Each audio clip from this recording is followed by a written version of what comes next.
اچھا حضرت، آپ کی جو پہچان ہے ملک ہندوستان کی اگر بات کی جائے تو آپ کی پہچان بالخصوص تحفظ ناموس رسالت اور تحفظ عظمت قرآن ہے، اور اس معاملے میں آپ اتنے بعضوں کا جذباتی ہو جاتے ہیں کہ کوئی اگر غیر معمولی واقعہ پیش آ جائے تو آپ مخالف کو مباہلے کا بھی چیلنج کر دیتے ہیں. اور ایک واقعہ جو آپ کا بڑا زیادہ وائرل ہوا تھا کہ آپ نے مباہلے کا چیلنج کیا تھا کسی کو، تو میں چاہوں گا وہ واقعہ آپ خود ہی بیان فرما دیں. خاص بات یہ ہے کہ حافظ صاحب، یہ صرف میری بات نہیں بلکہ ہر مسلمان کو اتنی غیرت ہونی چاہیے. صحیح. اور بنا غیرت کے کوئی مسلمان ہے ہی نہیں. غیرت اللہ اور اس کے رسول کے لیے ہو، اور اگر اس پر بھی غیرت نہیں آئی تو اس کا ایمان کس کام کا. اور ہمارے بزرگوں نے فرمایا جب کسی مومن کی غیرت ایمانی جاگ جاتی ہے تو وہ زیر کو زبر کر سکتا ہے، زبر کو زیر کر سکتا ہے. اس طاقت کو کوئی نہیں آتا. لیکن ہونا یہی چاہیے. آج بھی دیکھیں یہ حالات، کروڑوں کی تعداد میں ہم ہیں. جس دن غیرت ایمانی بیدار ہو جائے اس دن ایک بہت بڑا انقلاب آئے گا، بہت بڑا انقلاب آئے گا. آپ جو پوچھ رہے ہیں، میں آپ کے اس پلیٹ فارم سے سارے لوگوں کو اس بات کی آگاہی دینا چاہتا ہوں کہ گستاخیاں جب بھی ہوں، جہاں بھی ہوں، یہ کسی ایک ملک کے ساتھ خاص نہیں. مومن ہے تو پھر اس کی غیرت جاگ جائے، بیدار ہو جائے کہ میرے کان یہ چیزیں سننے کے لیے نہیں. اللہ اکبر. اور ہم نے کبھی دوسروں کے لیے چھیڑخانی نہیں کی ہے، کسی کے مقدسات پر ہم حملہ آور نہیں ہوئے، تو کیوں ہمیں زبردستی چھیڑا جائے. بہرحال یہ معاملات ہمارے ملک عزیز میں پیش آئے. ایک خبیث پاکھنڈی بار بار نکل کر کے نبی پاک صلی اللہ علیہ وسلم کی شان میں بھونک رہا تھا، اور کچھ لوگ جو ہے چھپ کر کے کرتے ہیں گستاخیاں اور پھر ادھر ادھر بھاگ جاتے ہیں. لیکن اس کا معاملہ کچھ الگ تھا کہ پریس کلب میں آ کر کے بیٹھ کر کے باضابطہ پریس کو انٹرویو دے کر کے حضور کی شان میں گستاخیاں، بہت گندی چیزیں جو سننے کے کبھی قابل ہی نہیں. یہ چیزیں جب پھیلنے لگی، میں اپنے علاقے میں تھا رمضان سے چند دن پہلے، تو اس وقت جو ہے نوجوان میرے پاس آئے، میرے شہر ہبلی کے. وہ روتے ہوئے بیٹھے تھے کہ حضرت کئی دن ہو گئے، یہ گستاخیوں کی وجہ سے ہمارا کھانا پھیکا ہو گیا. اللہ. اور ظاہر سی بات ہے، اگر اللہ تبارک و تعالیٰ نے ہمیں کوئی منصب دیا ہے لوگوں کی قیادت کا، یعنی اپنے علاقے کی ہی صحیح ہو، امامت کا، تو آدمی کی اب ذمہ داری دوہری ہو جاتی ہے. اس وقت جو ہے میرے دل پر بھی ایسا لگا بجلی چمک گئی ہو.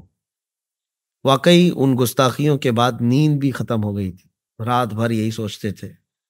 پھر اس دن اچانک سارے لوگوں نے مجھے بلایا، مغرب سے عشاء کے بیچ میں ایک محفل ہوگی مسجد کے اندر ناموس رسالت کے سلسلے میں. تو میں نے بیان کیا اس میں، اور نوجوانوں سے میں نے کہا کہ اب تک کے حالات بہت ہو گئے، ڈیبیٹ کرنا، ان سے مناظرے کرنا، کیونکہ یہ میڈیا میں بلاتے ہیں اپنے ہی زرخرید لوگوں کو، اور باقی سب کو ایسے بٹھاتے ہیں، اور پھر ایک مسلمان کو وہاں پر ڈیگریڈ کیا جاتا ہے.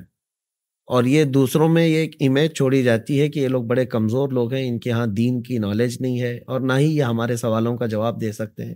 یہ سب منظر دیکھتے دیکھتے تھک گئے ہم، جس کو بھی کھولو یہی ساری چیزیں تھیں. تو پھر جذبات سے آدمی بے قابو ہو جاتا ہے. میں نے پھر اس دن یہ اعلاناً کہا تھا کہ ٹھیک ہے، اگر اتنی زیادہ یہاں پر ہمت کے ساتھ کوئی حضور کی بارگاہ میں انگلی اٹھا رہا ہے تو میں ڈیبیٹ کرنے کے لیے نہیں آنا چاہتا، مناظرہ کرنے کے لیے نہیں آنا چاہتا، اس سے تو کچھ تمہارا حل نہیں. آؤ سیدھے میدان میں اترتے ہیں، آگ جلائی جائے، تم بھی چلو ہم بھی چلتے ہیں. اللہ. یہ ہمارے جذبات تھے، یہ بھی کوئی پری پلان نہیں تھا، منصوبہ نہیں تھا. اس وقت جو ہے میں بتا نہیں سکتا کہ کیا کیفیت تھی ہمارے اوپر، اور سارے مجمع میں جتنے بیٹھے تھے سب رو بھی رہے تھے. اور میں نے اس وقت جو غصے میں کہا تھا، جذبات تھے لیکن وہ حق تھے. اگر اتنے جذبات نہیں ہیں تو پھر میں سمجھتا ہوں کہ مسلمان کس کام کا ہے. اللہ.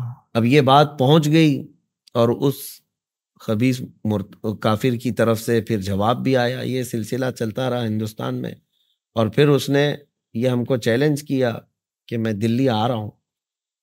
ڈیٹ بھی اعلان کر دیا کہ دلی کی جامع مسجد آؤں گا. تو اس طرح کے بہت سارے لوگ ادھر ادھر بیٹھ کر کے بھونکتے ہیں.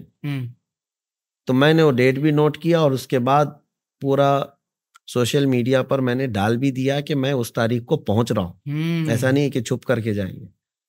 اور الحمدللہ وہ 17 جون کی تاریخ تھی، میں دلی کی جامع مسجد پہنچ بھی گیا. واہ. میں اپنے چند ساتھیوں کے ساتھ گیا، کوئی بہت بڑی فوج وغیرہ لے کر کے نہیں. اور جب پہنچے جمعہ کے بعد اس کے اعلان کے مطابق، تو پھر ہم نے وہاں کھڑے ہو کر کے بھی اعلان کیا، کہاں چلا گیا وہ خبیث کیڑا، دور دراز تک کہیں نظر ہی نہیں آتا. بلکہ ہم نے کہا کہ حضور پاک صلی اللہ علیہ وسلم کی عظمت کے لیے تم کیا تمہاری 7 نسلوں تک اس چیز کے لیے کھڑے نہیں ہو سکتے اللہ. کہ میرے آقا صلی اللہ تعالیٰ علیہ وسلم کی عزت کی طرف انگلی اٹھاؤ. وہ کہتا تھا کہ میں حقیقت بتاؤں گا، سچائی بتاؤں گا، نہیں آ سکا. تو یہ معاملات جو ہوئے تھے، میں یہ بتانا چاہتا ہوں کہ ہمیشہ اس بات کا ہمارے نوجوانوں کو بھی خیال رکھنا چاہیے کہ میرا دین سچا ہے، میرے نبی پاک صلی اللہ تعالیٰ علیہ وسلم کے اخلاق سب سے عالی ہیں. سبحان اللہ. تو پھر خوف کس بات کا، ڈر کس بات کا؟ خوف نہ رکھ رضا ذرا، تو ہے عبد مصطفیٰ، تیرے لیے امان ہے، تیرے لیے امان ہے. اللہ. تھریٹس ملی ہوں گی آپ کو، اس پر دھمکیاں ملی ہوں گی؟ یہ ساری چیزیں تو چلتی رہیں، بلکہ ہمارے اوپر کافی ایپیسوڈ بھی بنائے گئے. اچھا. ہم کو یہ کہا بھی گیا کہ یہ ہندوستان کا سب سے بڑا آتنکوادی کھلے عام گھوم رہا ہے، فلاں ہے، چینلز میں کہے جا رہے تھے. ہمیں اس کی پرواہ نہیں، کیونکہ ہم کسی سے اپنے دین کی، اپنے ایمان کی اور اپنے سچے ہونے کی سرٹیفکیٹ لینا نہیں چاہتے. میرا رب راضی ہے، رسول راضی ہے، کافی ہے. سبحان اللہ. تو حضرت بالخصوص ہندوستان کی اگر بات کی جائے تو شاعر اسلام کے تحفظ کے لیے، یعنی شاعر اسلام کے تحفظ کو یقینی بنانے کے لیے ایک مسلمان کی کیا ذمہ داری ہے، انفرادی طور پر بھی اور اجتماعی طور پر بھی؟ میں چاہتا ہوں کہ ضرور اس پر کلام فرمائیں. دیکھیں، صرف ہمارے اس ہندوستان کی ہی خصوصیت نہیں، پورے عالم اسلام کی بات میں کر رہا ہوں. بالکل ٹھیک. ناموس رسالت کا جو مسئلہ ہے، حضور پاک صلی اللہ تعالیٰ علیہ وسلم کی عزت کی حفاظت، اب ہر جگہ میں دیکھ رہا ہوں نوجوانوں میں بیداری تو آئی ہے اور نعرے بھی لگاتے ہیں، جذباتی بھی ہوتے ہیں، حضور کے نام پر محبت ہے، سب سیکھیں. لیکن آپ جو کہہ رہے ہیں شعائر اسلام، یعنی خود میرے آقا صلی اللہ علیہ وسلم کی سنتوں کی حفاظت.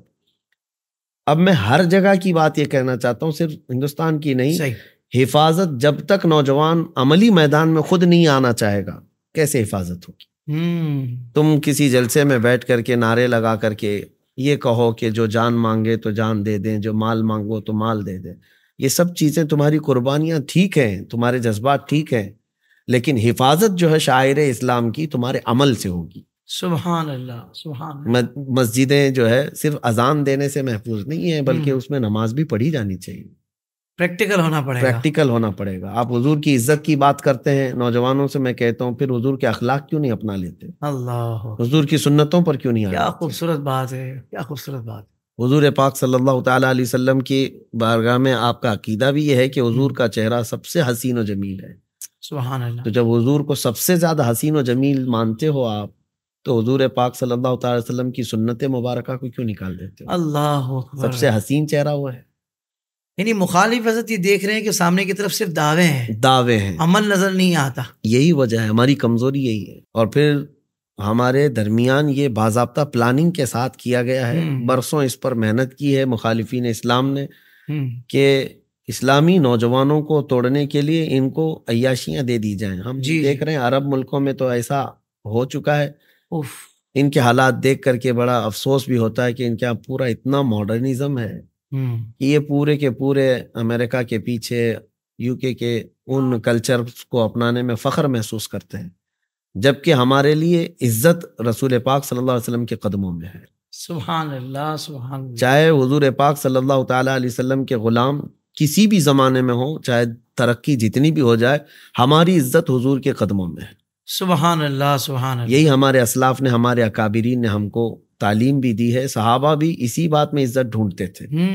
حضرت عمر کا یہ فرمان کہ مجھے میرے باپ کے نام سے لوگ نہیں پہچانتے، میں خطاب کا بیٹا ہوں جس کو بچپن میں 2 بکریاں سنبھالنی نہیں آتی، لیکن آج 36 لاکھ اسکوائر کلومیٹر پر تنہا عمر کی نگرانی ہے. اس لیے نہیں کہ خطاب کا بیٹا عمر ہے، اس لیے کہ محمد عربی صلی اللہ علیہ وسلم کا غلام عمر ہے. اللہ اکبر. سبحان اللہ. تو یہ ہماری جو زندگیاں ہیں اگر حضور پاک کے نقش قدم پر نہیں آئیں گی، اور پھر آپ کتنے بھی نعرے لگاؤ، اس سے کیا حاصل ہے؟ تو مطلب یہ ہوا حضرت کہ ساری دنیا میں جہاں بھی لوگ اسلامی شاعر کا تحفظ چاہتے ہیں تو سب سے پہلے وہ اپنے گریبان میں دیکھیں، اپنی ذات کو دیکھیں اور یہ غور کریں کہ وہ کتنا حضور کی سنتوں پر عمل کرنے والے ہیں، حضور کی سیرت طیبہ کے مطابق اپنی زندگی گزار رہے ہیں، یعنی پریکٹسنگ مسلم بننا ہوگا۔ بالکل، اس کے بعد ہی آپ یوں سمجھ لیں کہ ان کو پہلا جواب تو یہ دیا جائے۔ آئیڈینٹی جو ہے اپنی برقرار رکھنی بہت ضروری ہے۔ ہماری شناخت کو غیروں نے چھین لیا، اب نوجوانوں کی پہچان بھی ختم کر دی گئی ہے۔